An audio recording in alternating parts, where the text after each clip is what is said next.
12 o'clock on the dot. Let's do this. I'm so excited about this interview. What's going on, Miss Sherry?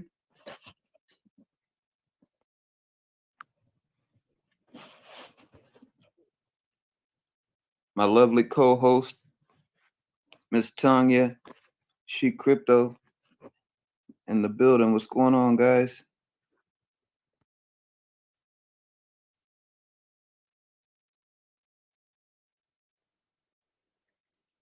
Everybody, can you hear me? Hi, Sherry. Hi, Sherry. Test, Hey, test. Sherry. I'm getting an echo, so I'm going to try to go off of my pods. I'll be right back. Hey, folks. Hi there. Yeah, I just started the live stream. So full disclosure, we're live streaming across 6 social networks. And once we open up the mic, know that you're being recorded and also will be live on all these networks. So just remember that. Awesome. Hi, She Crypto. Hi there. You know, I think that somebody needs to to when other people are because there's just feedback. Okay, cool. Yes. How's everybody doing? Sherry, it's all about you today. And I see you have your partner Stuart with you. We're blessed to have you. Like I told you before, and everyone, we want to give you your flowers because you've been nothing more than a consistent source of support for people in this space. You've done nothing but support other people and, purchase their NFTs on the strength of what this movement means. Film 3. So Starseed. The good thing about this platform that Gino and Tanya came together to create is that they really care about the filmmaker and they care about their story. Everybody has a story and everybody matters. And so we want to hear your story. We want to hear everything about you and what you're working on and what you are doing and what you hope to do along with Stuart. Without further ado, if anyone wants to articulate any feelings that they have or anything or get going, let's talk about it. Sherry, let us know who you are. Hey, everybody. Thank you so much for this opportunity. And I love this space and I love all the filmmakers that I've met on NFT Filmmaker Squad and our Film 3 group and all our fans. And I am just so passionate about what's happening for indie filmmakers and content makers in this space. And I'm really happy to tell our story and talk about it today. And I've brought along my friend, my best friend, my co-producer, director, writer, actor. He does it all. And I've been working with him. He really brought me into the filmmaking space about 15 years ago. I've been a professional photographer since I was 17. I started making money shooting weddings, and then had a Brownie film camera. Did lots of video when I was young, but really started getting interested in independent filmmaking when Stuart asked me to help him location scout and put together his first feature, was called The Suspect. And Stuart, if you want to just jump in, introduce yourself to everyone. And both Stuart and I aren't people with big egos. We're not, we don't like to brag. So this might be kind of a tough space for us today, but feel free to, ask questions. And we just want to support everyone in this space, learn together and learn how to monetize our content. Because indie filmmakers, that is the hardest thing. We have great stories to tell. We do a great job at telling them, but being seen and actually make our money back is, the biggest thing biggest challenge that I'm working on in Web3. So Stuart, go ahead and introduce yourself, please. Thanks, Sherry. I can't brag about myself, but I can definitely brag about you. So I'll come back around to that later.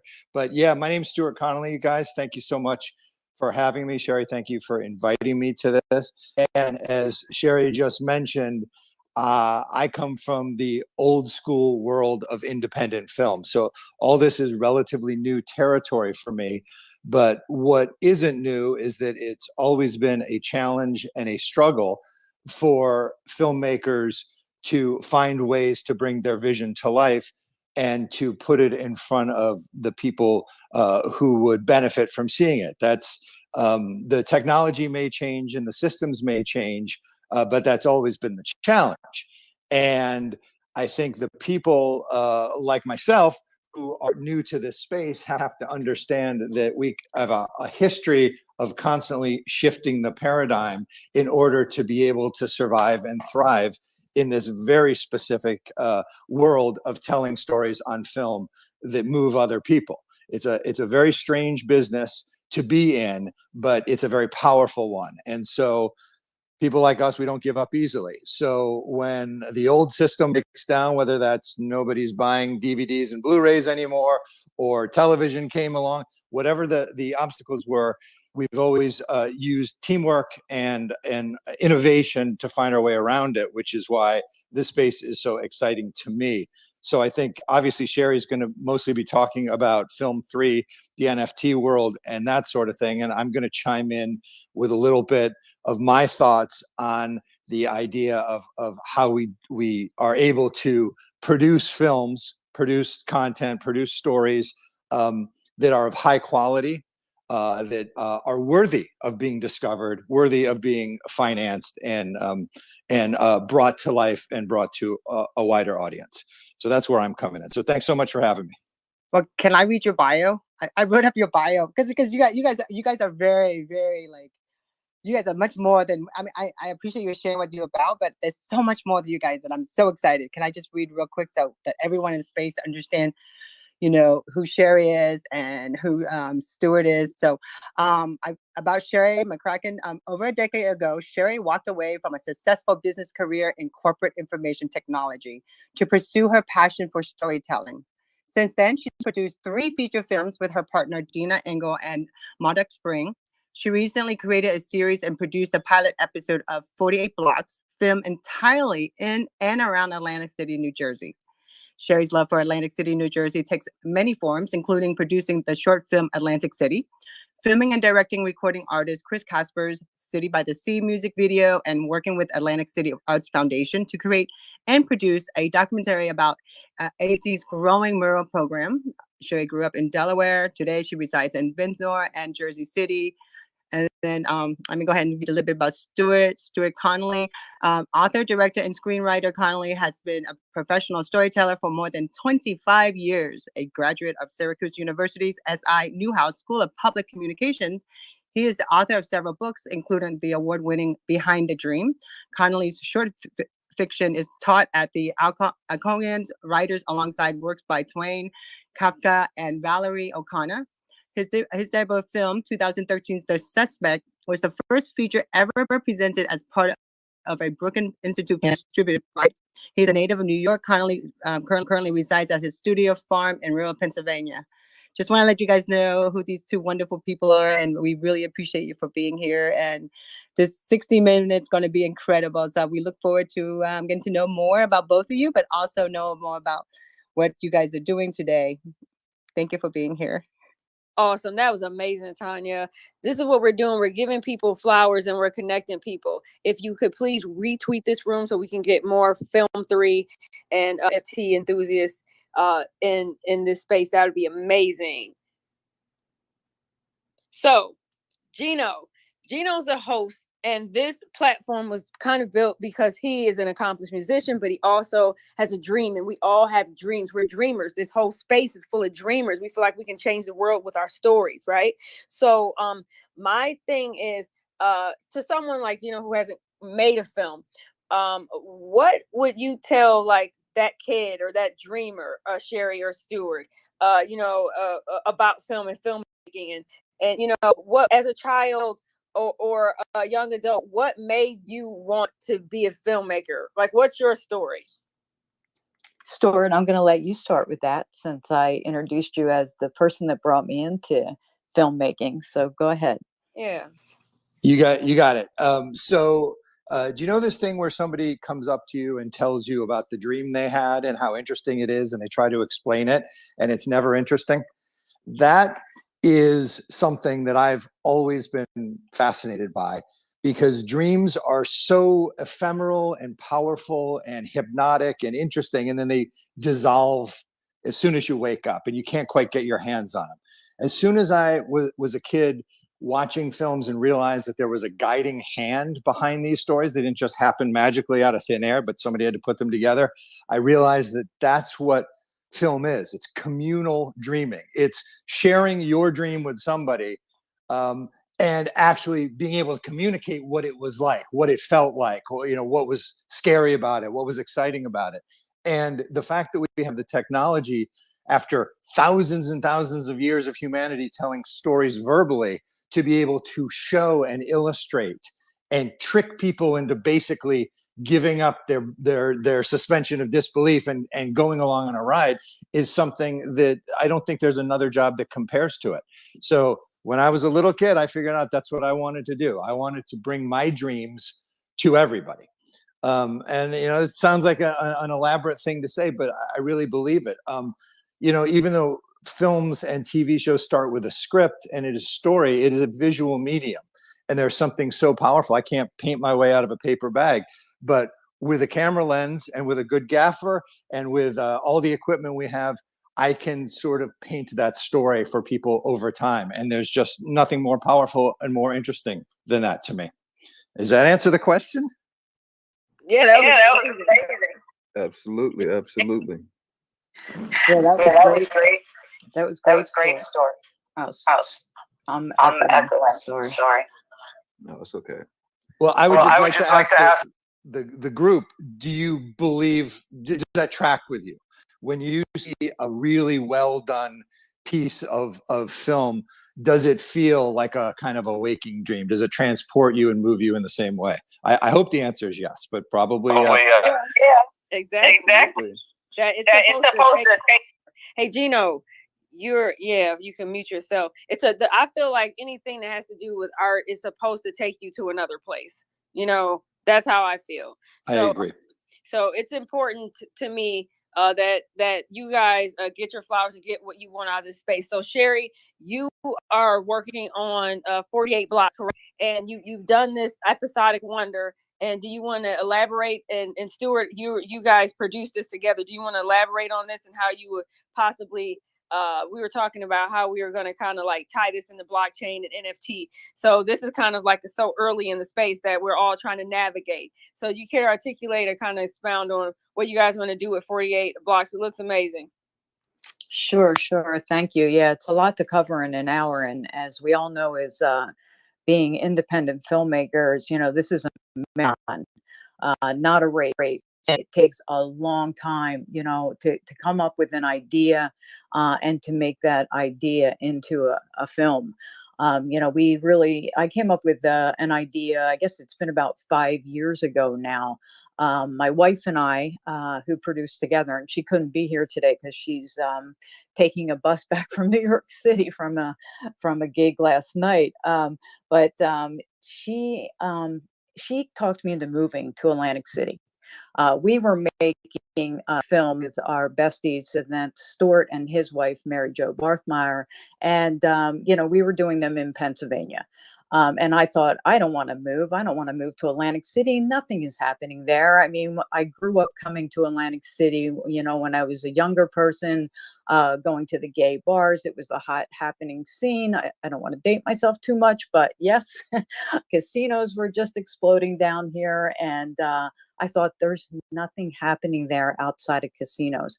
But once I moved here and I started looking for stories, and I took my camera out and I started looking at different things in Atlantic City, I actually left the boardwalk.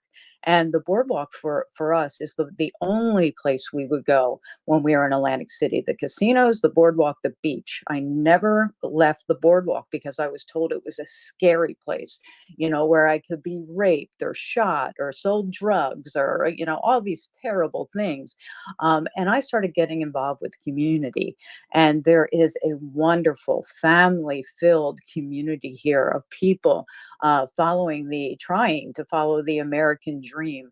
And I wanted to tell those stories in a dramatic way where people would pay attention to social issues, such as, gambling and drug addiction and sex trafficking and everything that happens here, but doesn't get really talked about. We don't have a series in Atlantic City like Chicago and Las Vegas and LA and all those, cities where things are happening. Yet we are a city of very diverse people with over 50 languages spoken.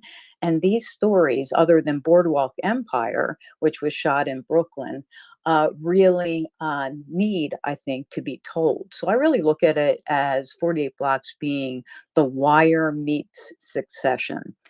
And so we teamed up with, our friends Stuart and Mary Jo, and Dina and I went to work at trying to build, a pilot. And what does this look like? And start, the script. And Stuart and I worked on script together. And then went out to, and Stuart is the main writer, along with another gentleman who is, part of the project. But, as these projects move forward, you have people in the beginning and then people change along the way. But he was very involved with us. So I had a group of people that really helped us get this off the ground and raise the money locally to make it happen. And we were able, with the old Web 2 ways, to raise about $200,000 to make the pilot. Really thought this was the way to do it back then. There was really no model for indie filmmakers to make, pitch, and distribute a series. And still today, it's not very clear on how you do that as an independent filmmaker. So this is when, Stuart and I got involved with a company called Breaker.io. It was the first time I ever heard about blockchain being used for filmmakers. And Breaker is no longer in business, but we learned a lot back then about what is a smart contract and how could we actually monetize our content, own our own IP, and be able to, at the time, I didn't even realize it, right? Build community like we're doing today in Web3 and Film3. Like I said, this was back in early 2019. So there wasn't much being said. There was no talk of NFTs or the metaverse or any of that. But I did have an opportunity to get on stage at Lionsgate as part of a panel to talk with Breaker and another company at the time called Media Block to talk about how this could be possible to start monetizing independent filmmaker content and build community out there in the Web 2 world. So anyway, there's a lot to say, but I just want to open that up for discussion. And if Stuart wants to add anything about how we use the suspect as the beta for Breaker.io. Yeah, well, it's interesting because it speaks, Sherry, to a really critical piece here, which is distribution. So with our first film, which you mentioned was The Suspect, we were lucky enough, quote unquote, lucky enough to find traditional distribution coming off of a film festival, which is the American Black Film Festival. And at the time, it seemed like it was our only option, which is really an interesting predicament to be in, because you've raised money from investors. You've promised them you're going to make a movie. It's going to go out. It's going to set the world on fire, and they'll make their money back. And so some of those things happened. But essentially, what happens is you spend the money on the movie, you have the final product, and then you go out and you look for ways to monetize it. And what ends up happening is a company comes along, like a Lionsgate, or in our case, Image, out in LA, that basically licenses the rights to all aspects of the movie for a number of years and writes you a check. Now, if the check is bigger than your budget, you pay back your investors and everybody wins. But that's usually not the case.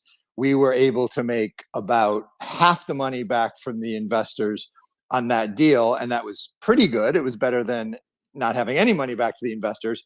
But then here's what happened. it goes on a pile with a million other acquisitions that that company has, and they put it out per their contract and they forget about it. So things would come along in the news, or opportunities would come along where we'd say, hey, this would be a great chance to show The Suspect, to have a discussion. As I mentioned in my biography, one of the things was the Brookings Institute wanted to talk about racism in police forces and invited us to show the movie. But there was all sorts of other opportunities like that. And the distributor didn't care about that because it was no one's job to be passionate about any particular project. They were widgets, and the widgets come and the widgets go, and they move on to the next widget. So where Breaker came in was it was a new aspect, using the smart contract and using the web and having a way of basically paying the people who made the movie on a per play basis. And we went back and looked at our distribution contract very carefully, and we decided, along with our production lawyer, that this kind of technology was not covered in their huge overall contract that they have with us. So we went ahead and we made a deal with Breaker, and it was a very interesting process to see how they looked at the smart contract and the way that you could sort of have these micro payments that over time would produce real value to the people who created the project. And that was the start, I think, of like the very small seeds of where we're now going with Film 3, with the NFT world, and with everything we're trying to do to figure out how to finance these things and how to get people fairly paid for them. So that's my rant on Breaker. It was really interesting. And the fact that it was able to slip through a corporate contract where they wanted to control every single aspect of the project tells you how new the thinking was at that time and how new this all continues to be. Yes, Stuart, and if you would talk a little bit about, our IP and how basically, as you mentioned, we pretty much gave it away. And then what happened with one of the breakout stars of our film, The Suspect. You're right. We were really, really fortunate to cast Sterling K. Brown, who some of you may know from Black Panther or from This Is Us, that huge TV show that was probably the most successful broadcast TV show of the last 5 or 6 years. But he was in our film, and he played a very large role back when nobody knew who he was. And it seems like had we not taken that distribution deal, had we sat on the film that we had to try to figure out a better way to distribution, at a certain point, even though it would have seemed like we had failed, we would have owned the thing, we would have control of the thing. And when Sterling became a famous household name that everybody was talking about, we could have distributed the project ourselves and got windfall, because it would have been the new movie by that incredibly famous guy that everybody's talking about. Instead, now it's the 8th or 9th movie back that he was in a long career, and we did not have the chance to ride that wave. Now, of course, we did try to talk to our distributor and try to get them to do something with it, but again, they had moved on. They tried what they were going to try, and they gave it a little window of promotion and opportunity, and then they moved on. It wasn't in their business model, and there was nobody at the corporate level who cared enough about individual profit and loss or success to bother changing their job to do anything. It's the old school thinking. It's the old mentality. It's the 9-to-5 mentality, which is not artistic at all. And the fact that these brick and mortar distribution companies are really they're more like banks than any kind of bastion of creativity or artistic expression. Yeah, at the time, I think with The Suspect, they actually changed our cover art, right, Stuart? And I mean, it didn't even, at one point, we didn't even think it reflected our film, which was crazy, but it was the way that they saw they could sell it. So even though we saw our film and our story one way, it was represented differently for distribution. So that's another part of just like us giving away our IP. and I've heard on, I was in Clubhouse when I first started getting into the space a year and a half ago, and I was talking about this, and the host of the show said, "Well, you didn't do a good job with your distribution deal," and really shot me down, and I'm like, "But you don't understand what it was like, what it is like." And what you need to do to actually get your product out there, get your film out there, and try to make money from it. It's not, Monday morning quarterback. It's like, this is the real world, and this is what was happening and continues to happen in the industry. Right. They were not so passionate about our film that they would have been willing to change their contract one iota to accommodate us. Perhaps if we had won Sundance or something and had multiple offers, there would be room for negotiation. The only room we had was to try to get the advance that they paid us to give back to the investors as high as possible, which was our fiduciary duty. And we certainly did the best we could with that. But I think, Sherry, contrary to what that person said to you, really, it would have been take it or leave it from those guys, and a shrug, and they wouldn't have cared. And their company would be doing just fine without our movie as part of their catalog. But we wouldn't be doing so fine because our movie might not have had distribution, or perhaps we'd be doing better because we would be here, we'd control it all, and we could ride Sterling K. Brown's success. We couldn't see the future at the time, and we made the best decision we could. But again, it was old school. Now, the flip side is, on my neighborhood Walmart had the DVD and the Blu-ray on the shelf, and that was pretty exciting. So there was something to say we were sort of the last bastion of that physical media world. It was pretty interesting. But I think the important thing to keep in mind here is, if you're going to be a creator, you can't do it in a vacuum. Like if a tree falls in the forest and no one hears it, doesn't make a sound. I mean, we're trying to communicate, we're trying to connect with people. In order to do that, this stuff has to be discoverable, and people have to be talking about it. That was part of why we went to continue to go to film festivals even after we got our distribution deal off of our first film festival. We thought it was worth trying to spread the word, trying to show some early adopters what we'd done, in hopes that they would share it with other people and say, this movie's coming out and you got to see it. That, of course, in the intervening years has changed quite a bit as people are more mobile, and technology has moved, and now we're doing things like this where it's so much easier to spread the word. But of course, the challenge is, like I said before, once something is not a new product, it's not a new product. So it does not get continually pushed forward.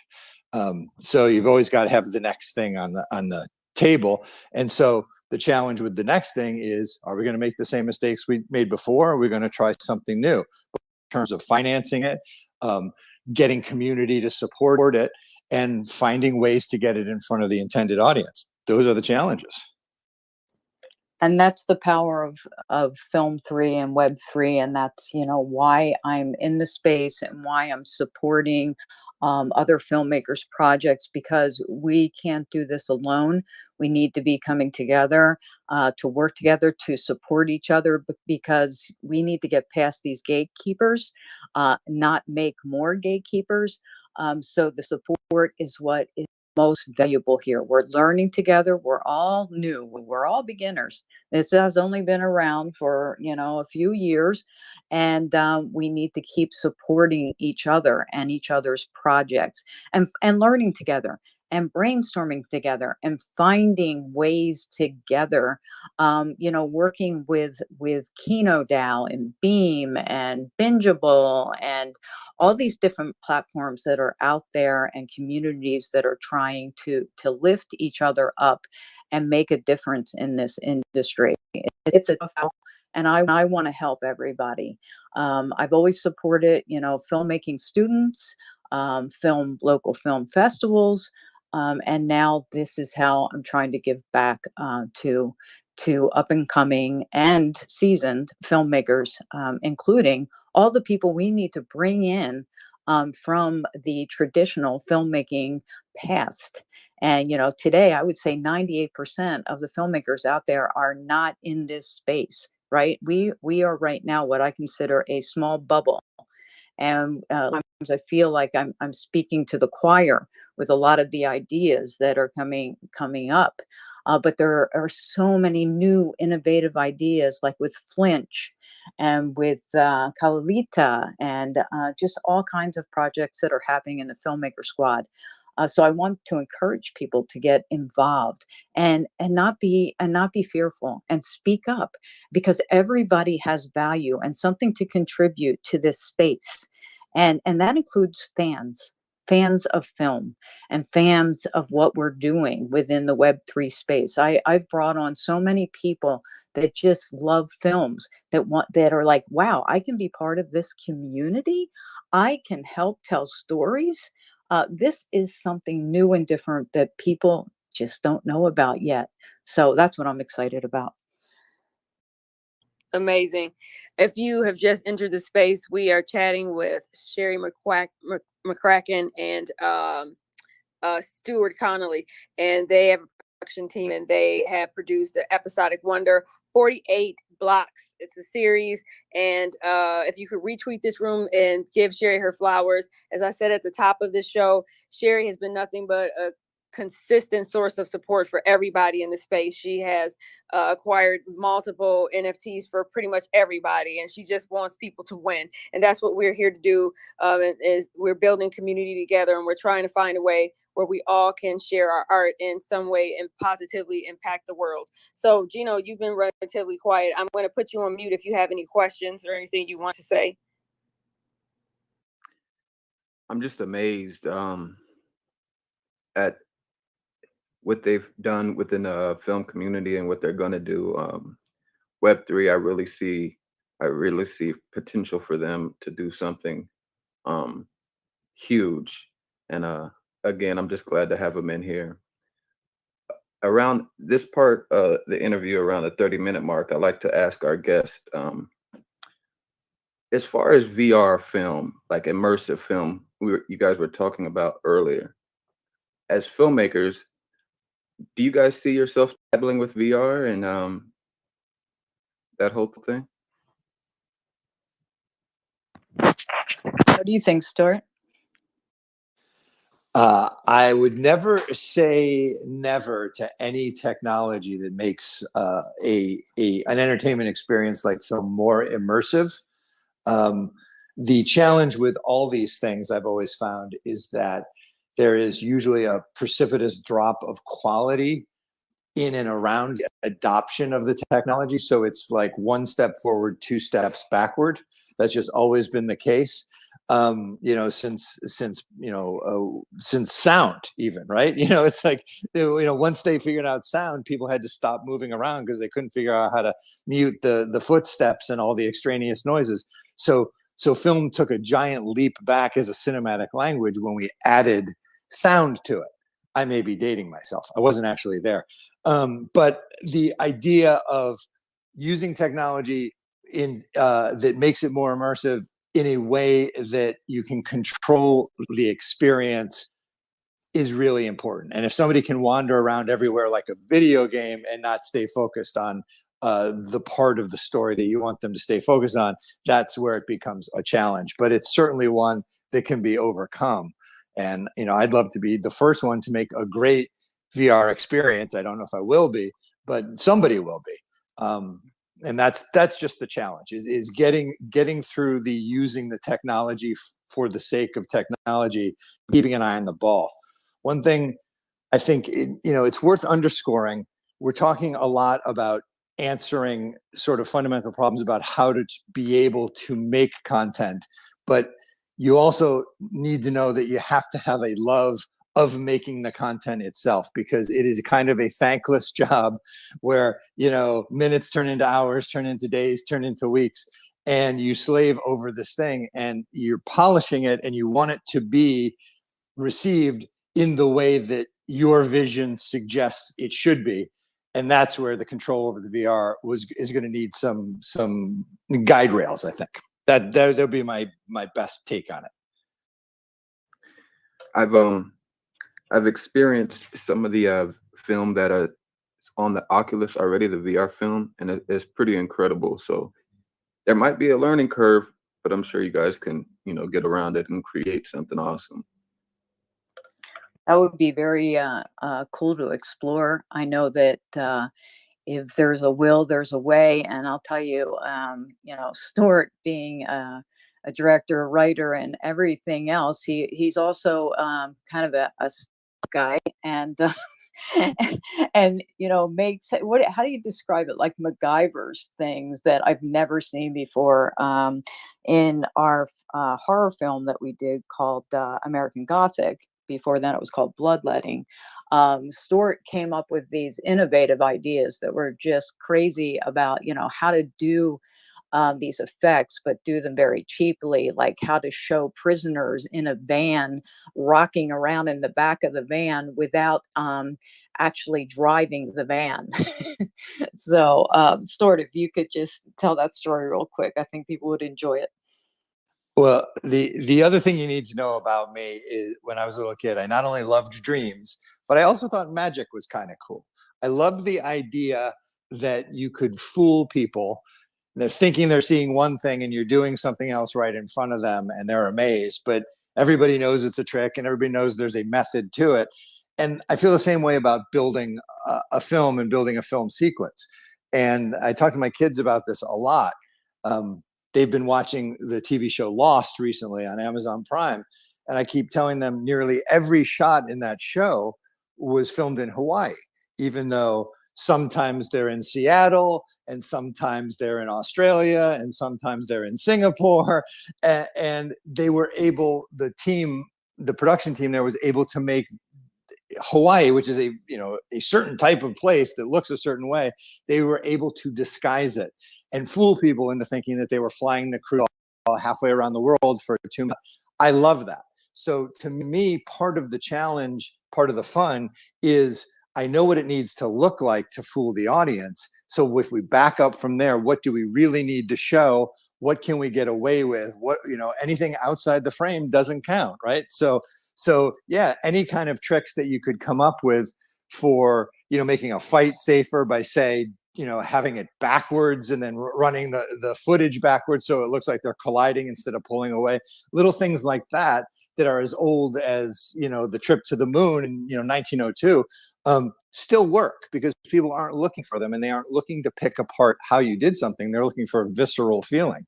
So yeah, I love all that. And if you guys get a chance to check out American Gothic, I know it's on YouTube right now through another distribution that we have, but you'll see what Sherry's talking about. And the key is, of course, you don't draw attention to it. It's just part of the thing. And as a filmmaker, I've always thought what you need to do is be in command of the audience's attention so that they feel comfortable. This movie's taking me where it wants me to go. I'm not looking for the seams. I'm not looking for the cracks because it seems solid enough. Just like getting on an airplane. If it's rickety, you're going to be nervous. If it's not, you just go, oh, there's an airplane. We do it all the time. We're going to fly across the world. Yeah, we do have a lot of fun as independent filmmakers, along with the hard work and stress that we're under to actually make our days. But we have to be MacGyvers. We have to be able to make these things look brilliant with very little money, and that is such a skill in itself. And everyone that makes films here can appreciate what Stuart and I are talking about when it comes to movie magic. And the things that you can do with sound to sell something is, you guys know, it's like the sound hides a multitude of flimsy things on screen in a way that audiences who are not experienced in making things don't even notice. They just take for granted. So that's always the secret weapon. Good sound mix, good sound effects. Here, you're speaking to the choir. I feel like filmmakers, independent filmmakers in particular, are and everybody in this space, they're smart and they're critical thinkers, but we are become masters at problem solving, because whatever will go wrong will go wrong when you're making a film, whether it's a short or a feature. So Sherry and Stuart, what can we expect from 48 Blocks, where everybody has been like hitting up my Twitter? Like it's got like probably 250 views now. People want more. Someone hit me up, was like, "Oh God, that seems like my kind of movie," and I was like, "No, it's actually like an episodic thing." So, when can we see this? When can we become a part of 48 Blocks? So, good question. Thank you for that. Great question. So we have been under a partnership with another production company and an agent for the last year. And I won't go into detail about why we made that decision. We learned things along the way. Obviously, there's always, positive things and then challenging things that come along with partnerships, especially with people you don't know. But I was not able to do anything in the Web3 space with 48 Blocks until now. Because our contract just officially ended.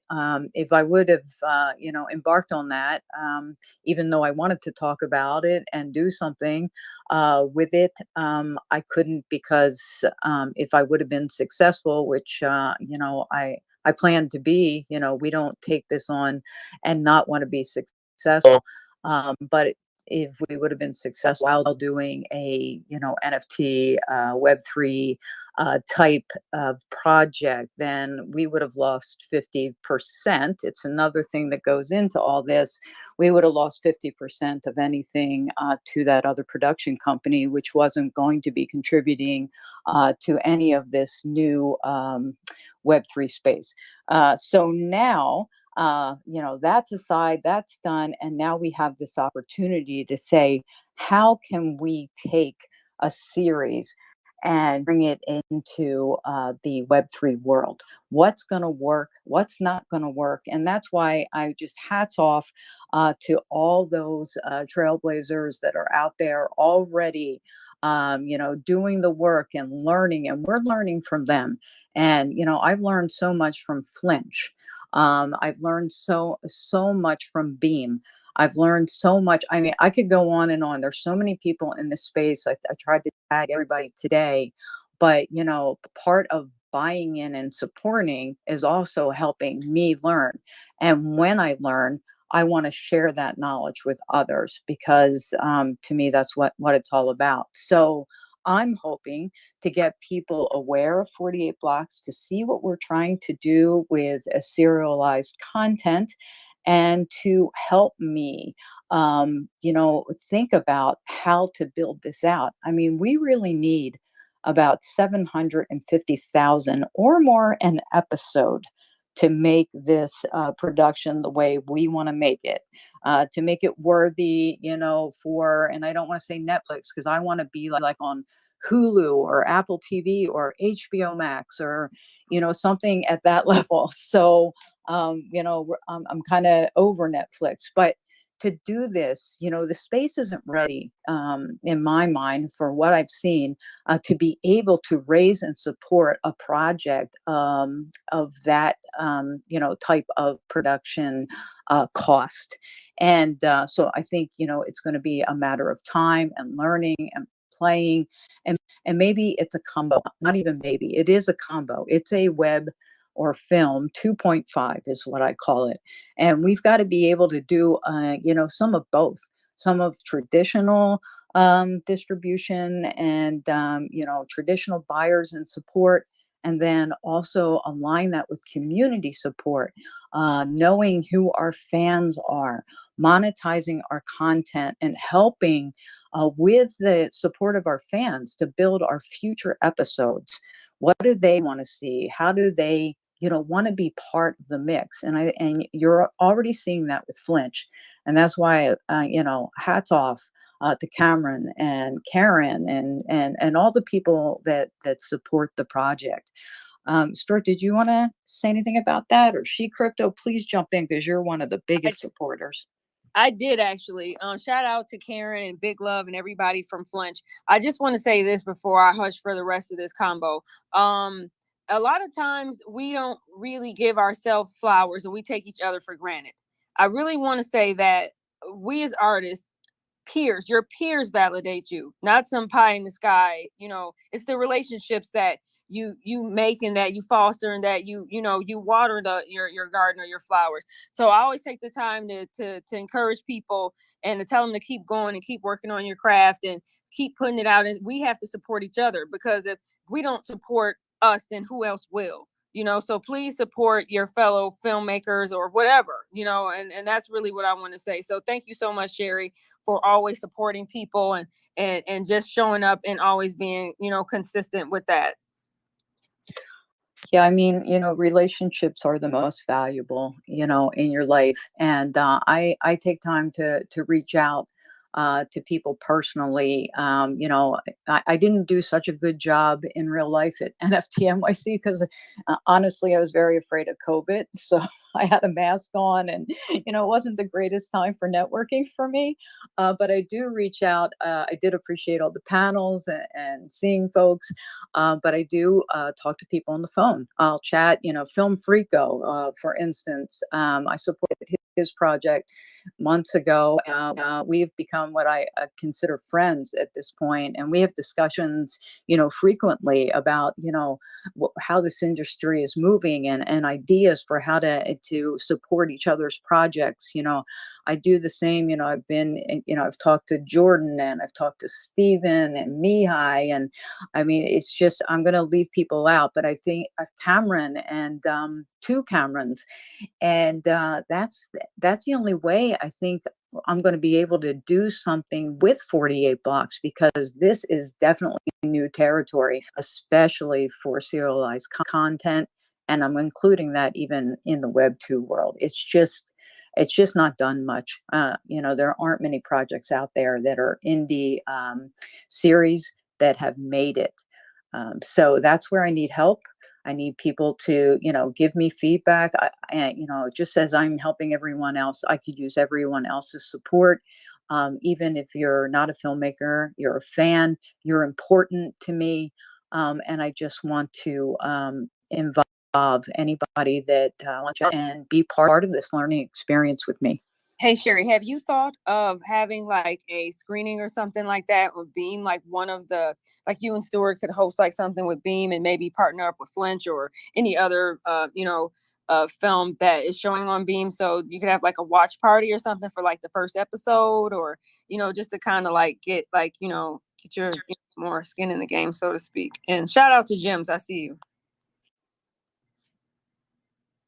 Yes. So we've thought about that. And I've talked to Mihai at BMS about this. But the interesting part for me is, I created this and started working with Stuart on it about 5 years ago. So Dina and I, like I said, we're really like, let's make a series. How do we do it as indie filmmakers? We've done 3 features. How the hell do we make a series? But we got to be able to do this. It's, everybody's binging now, so we got to figure it out. Well, since then, and since Stuart with writing the script, I've changed like ideas, and we've watched the film so many times and been in festivals and gotten so much feedback, and I have different visions now for some of my characters and some of my storylines. And, and Stuart, I think you'll agree that, we've seen ways that we want to make changes to this. So in a way, I'm almost not feeling like I want to share the pilot at this point, because I have so many changes I want to work on with Stuart. Stuart, do you have anything to say about that? Yeah, I mean, it's definitely a mixed blessing. I'm very proud of the work. And in that sense, I do want to share it, but in the sense that it doesn't necessarily represent where the series is going, that's the challenge, because people tend to get things locked in their minds.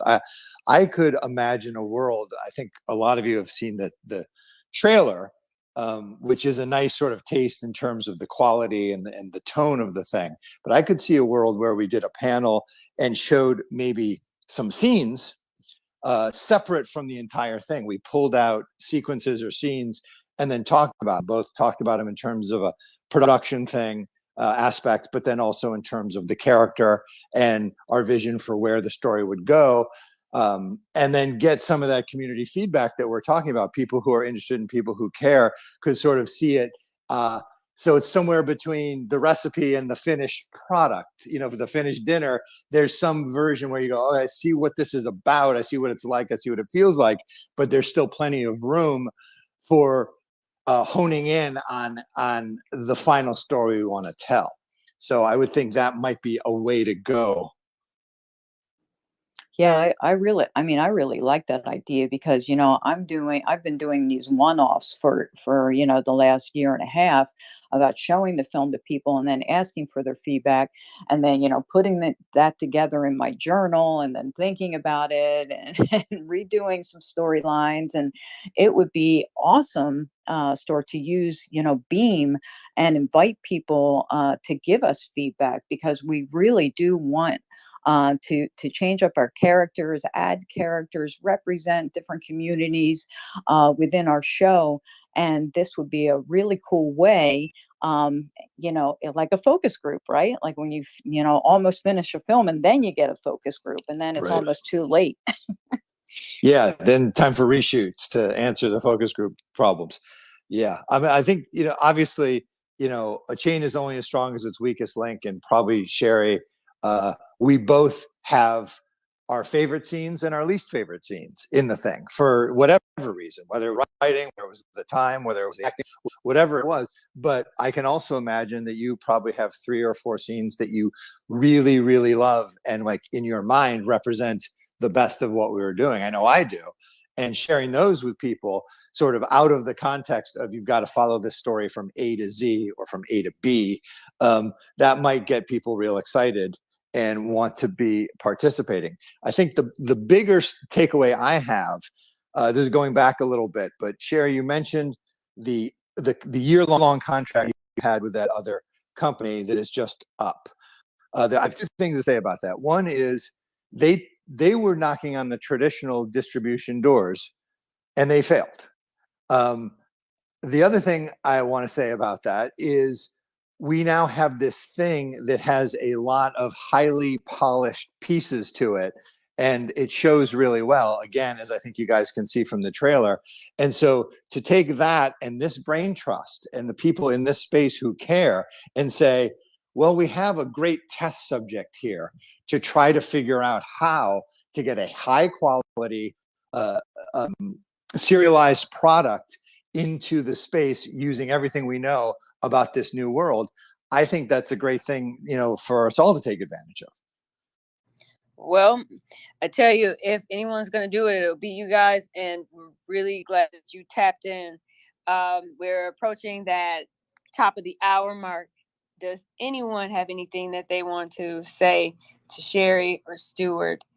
These are accomplished individuals. They are humble and just a vast amount of knowledge here. So top of the hour, if anyone wants to request to speak up, you can. Don't be shy. But if you are cooling today, we understand that.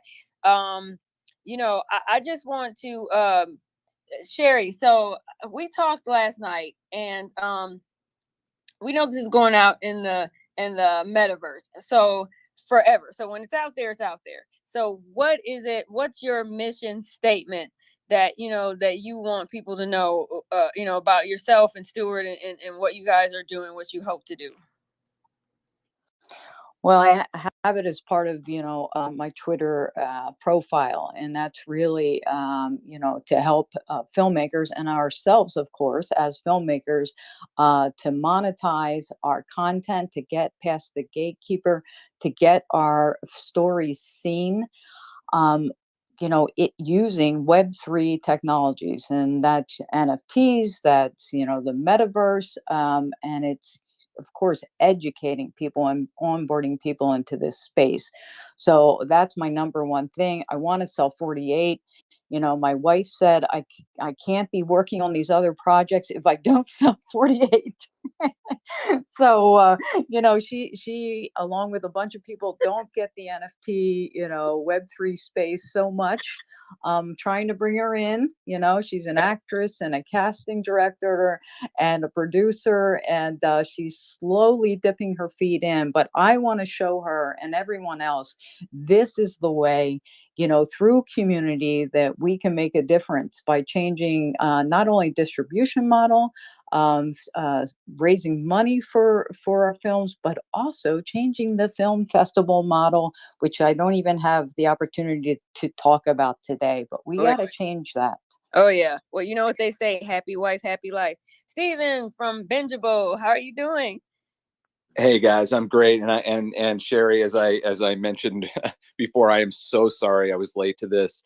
It was actually I had a call where we're actually onboarding a kind of a very interesting film franchise that I can't wait to announce soon. It's going to be really cool. But I wanted to say one thing real quickly. And it speaks to Sherry and Stuart, what you guys were talking about the community. And those who follow me, those who know me, know that I have been really hammering home this idea that the objective of Film 3, in my opinion, is to show that community is stronger than the studios, and that requires advocacy, support, help. Think about how difficult it would be as independent filmmakers to be able to have a community come around and actually watch a test screening, to actually be part of the experience of contributing to the creation of this piece of art. That sense of propriety, that sense of involvement, that is the opportunity that exists right now in Film 3. And everybody here, everybody in this room, and everybody who is jumping onto the NFT Film Squad room, which is in 5 minutes, I'll be there as well. Everybody who is part of this, I believe, has a responsibility to actually do everything we can to lift up these filmmakers, to lift up the storytellers, so that we can show the world that the community can actually replace the traditional systems, that we can, as a community, lift up filmmakers, get their work seen, get their work known, and get them paid for it. The stories have value. The industry devalues those stories, treats it like a commodity.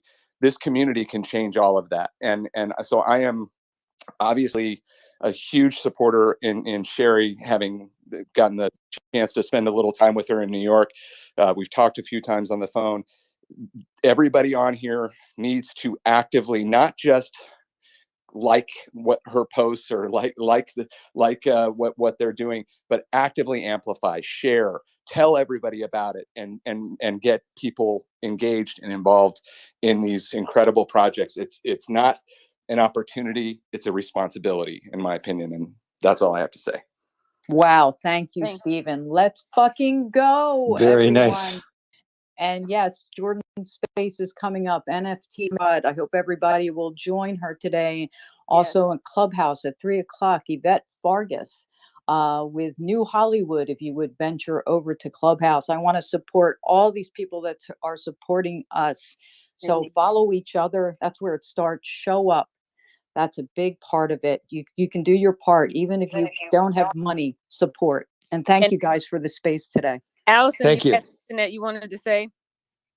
Oh, I just wanted to say thank you for letting me come up, and I wanted to say thank you to Sherry.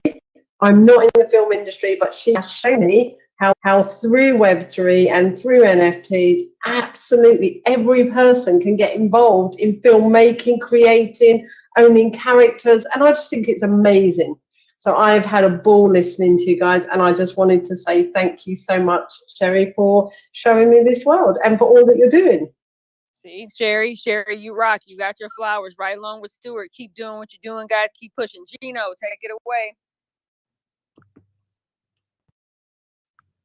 My goodness, Sherry, look at the room. So many people showed up and showed out for you today.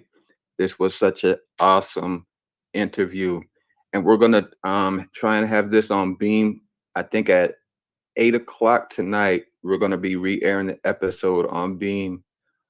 So for all the people that weren't able to watch it, they'll be able to go to Beam and watch it as well. And what I like to do at the end of every virtual film festival is let you guys know how proud I am of you all, and give you guys the Starseed Film and Music golden ticket. We'll get that to you guys after this space ends. But today was just an amazing, amazing conversation, and you guys got it, man. Potential for it to be successful for you guys is there's no ceiling. I really see you guys doing big things, especially with 48 blocks for the people, everybody that likes power and BMF. This is right up their alley. So I really don't see you guys having a problem with that being successful. And if there's anything you guys want to talk about in the future, just let us know and you guys could come back. No problem. Thanks Thank you so so much. much. Before we let you Absolutely. go, can you Go tell ahead. our listeners how to get a hold of you? Sherry, can you tell our listeners how to get a hold of you, and also you too, Stuart, for our final closing? Yeah, you can follow me on Twitter at Sherry M Photo, and our website is littlerockfilmsandstudios.com, but that's right in my profile, so you don't have to remember it. Please follow me, and Stuart, go ahead. Yep. And I'm on Twitter at Drumpoint Island. And my website is stuartconnelly.com. Easy enough. STUART. No shade at the STEW people, but I'm an STU. All right. Thank you. Now let's go over to Filmmaker Squad. I don't Thanks wanna so much, everybody. All This right. was Thank Thank you, you, great. everyone. everybody. Bye-bye. Love you guys.